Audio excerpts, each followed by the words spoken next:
Hi, I'm Paul Acampora, and I'm the author of How to Avoid Extinction, which is part of this year's Texas Bluebonnet Master List. We're sitting here inside my writer's office, which is really just a closet. First question.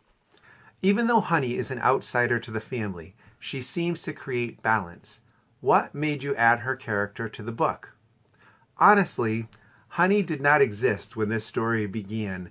There was Leo, of course, and Abby, his cousin, and Grandma, and the mom, and the dog, and a journey, and dinosaurs, and I had a '73 Buick Electra, so I knew I had all those ingredients. The story called for somebody who brought light to these scenes. In addition to a road trip, the story is the journey of these characters from a dark place to a light place. And I needed somebody to bring the light, to be that guide, and to be balanced and to be special in a way that's possible. So this is my dog. This is Janry. Hi to everybody. Hi, hi, hi, hi. Yes. Okay, go. Okay, I'm back.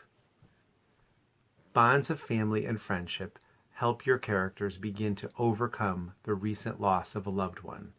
What message can you give kids about the strength of these bonds? We're all crazy, and that's what makes it interesting. Moving on. What advice would you give to young authors as they learn to improve their skills? Well, there's the obvious one, which is to read. Here's one of my favorite road trip stories. The Watsons Go to Birmingham, 1963. The Ostrich and Other Lost Things. I love this book. But I also read nonfiction. I had mentioned I like travel books. So is that not the most exciting cover you've ever seen? As a writer, the blank page. Our first job as writers is to fill up the page. It's not to write well. It's not to create beauty and perfection. It's just fill up, just defeat the enemy, fill up the page.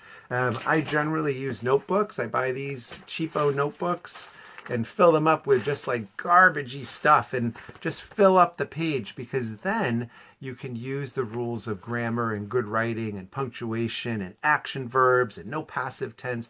That comes later. You can go back and clean up the mess you made. You could see from behind me that I do not mind making a mess. I probably should clean up after I shut this off. Yay, Texas. Thank you again, and have a great day. Bye-bye. Oh, one more thing. My favorite book.